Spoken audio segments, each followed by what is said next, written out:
제가 그 1979년도에 독일의 프랑크푸르트 음악대학에 이제 처음 입학하러 가서 얼마 안 된 그 시점에 독일에서 그 현대 음악제가 크게 열리게 됐었어요. 그래서 그때에 이제 그 독일의 여학생이 하기로 했는데 그 학생이 이제 한국적인 거를 표현을 못 하니까 이제 저보고 좀 하라 하고 테스트를 하셨는데 막상 유인상 선생님 반대를 하셨죠. 왜냐하면 그때 시국이 너무 어지러웠던 때고, 그래서 선생님 역시 동백님 사건에 또 연루돼서 떠나오신 지가 얼마 안 된 시기였고, 그래서 그래도 이제 저희 대학에서 프랑크푸르트 음악대학에서 전적으로 이제 그거를 이제 유인상 선생님한테 권유를 해서 제가 하게 됐어요. 그때 이제 처음 선생님을 만나 뵙게 됐고, 그때 작품이 GAGOK라고 가고, 그러니까 우리나라 정악을 가미시킨, 정악의 그 색채를 가미시킨 현대 작품이죠. 예, 그렇게 해서 만나 뵙게 됐습니다.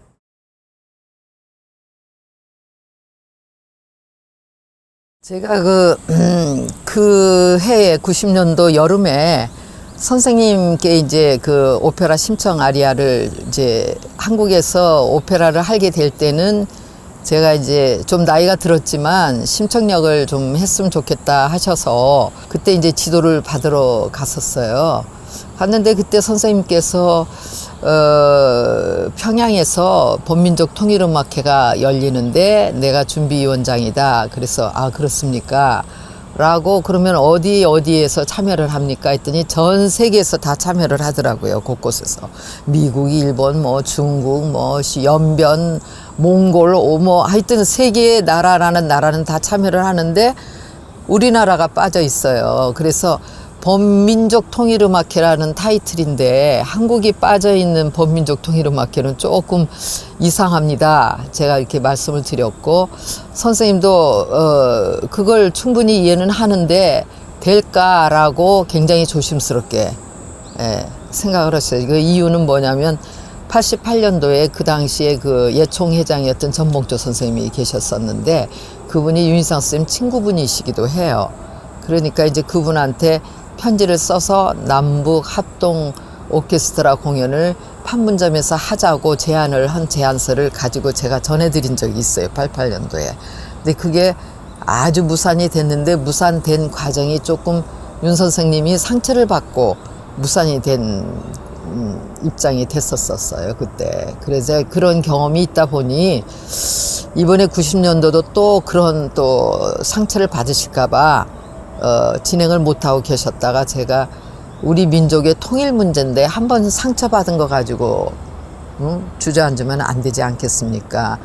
한번 초청장을 좀 줘 보십시오. 그렇게 얘기를 이제 하고 그 선생님께서 제가 한 열흘 정도 선생님 댁에 머물고 있으면서 아마도 그 북한 대사관을 통해서 사람이 가서 북한에 가서 이제 초청장을 받아가지고 윤 선생님한테 갖다 드린 것 같습니다. 그래서 제가 15장의 초청장을 가지고 그날로 와서 그날 밤에 바로 선생님 어떻게 하실까요? 그랬더니 좋다, 진행하자. 이렇게 황 선생님 받아주셨고. 근데 왜 황 선생님한테 했느냐 하면은 처음에 이제 양악이 올 것이냐, 국악이 올 것이냐, 그렇게 이제 선생님하고 상의를 하다가 그래도 민족이 처음 민간단체로는 처음 만나는 예술인 만남인데 국악이 가야 되지 않겠습니까? 그거 좋은 생각이다.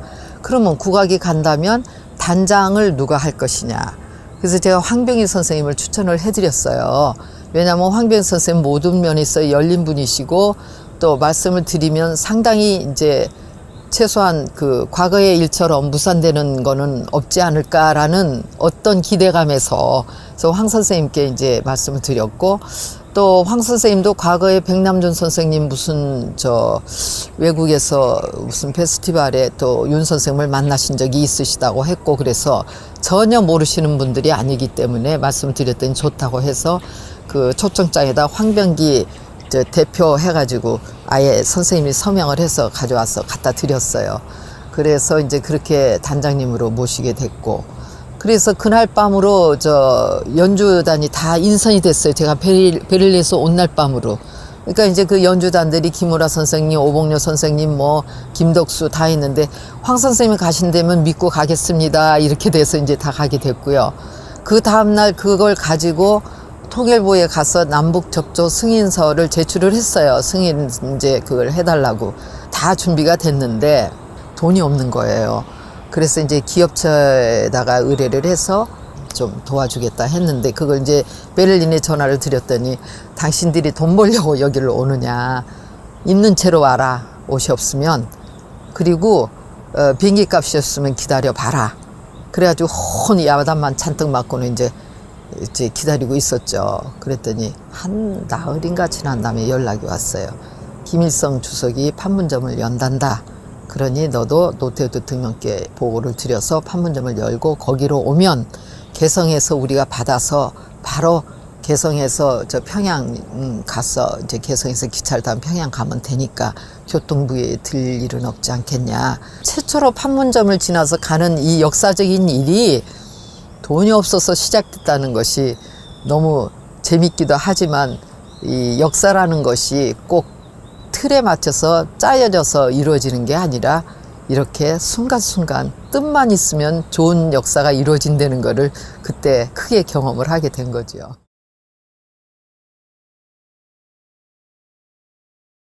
저는 이제 양악을 했지만 그 황병 선생님의 이제 그 작품을 가지고 우리는 하나, 그 곡도 선생님이 북한 가서 무슨 노래를 해야 될지 모르겠다, 오페라 아리아를 할 수도 없고 그랬더니 선생님이 내가 작곡한 게 있는데 한번 해봐. 그러고 악보를 보내주셨어요. 근데 너무 멜로디만 나왔는데 너무 좋더라고요. 너무 좋아요. 그래서 선생님 여기다가 우리는 하나를 가사를 붙이십시다. 그래서 이걸로 의물적으로 처음과 끝까지 우리는 하나만 가지고 제가 하겠습니다 해서 그래서 우리는 하나가 탄생을 했는데 그 우리는 하나를 불렀더니 우레와 같은 박수가 쏟아졌고 내내 우리가 거기 있는 내내 올 때까지도 우리는 하나가 노동신문의 대서특필에서 나갔고 그 다음에 제가 온 뒤에도 일본에 있는 조총련이 어머니가 사셔서 자주 평양을 들어갔다 오는데 아직도 그 노래를 방송에 틀고 있더래요. 그만큼 그렇게 절절하게 우리는 하나라는 거를 염원하고 있다라고 볼 수가 있죠. 그 다음에 이제 쭉 가다가 오봉료 선생님이 평양 출신 아니십니까? 그러니까 평양 말로다 이제 사설을 늘어놓으시면서 이제 그 선생님의 그 음악을 하셨고 김강숙 씨하고 그 다음에 이제 우리 김우라 선생님은 그 어르신이 평양에 가셨대요. 그래서 행여나 평양에 오면 만날까 하고 보통이를 이렇게 안고 또 남편 저 옷도 좀 준비해가지고 가셨는데 결국 못 만나셨는데 거기서 이제 그 창을 열어라 해서 남북에 창을 열었으면 하는 염원을 노래하셨고요. 오시면서 평양에서 기차에 올라타는데 이분이 안 가. 저기 그분이 발을 올리고 해야 뒷사람이 타는데 기차 안 가. 자꾸 우시고 행여나 나중에라도 소식 듣고 님이 오실까 봐. 그래서 제가 가서 달래드렸어요. 선생님 가서 또 와요. 우리 지금 우리가 가서 충분히 또 올 수 있으니까 그냥 올라가세요. 오지라고 앞을 못 보셔서 제가 겨우 안내해가지고 거기 저 자리에 앉혀드렸어요. 그리고 제가 김우라 선생님 제자잖아요. 너무 가슴 아픈 사연이 있었어요.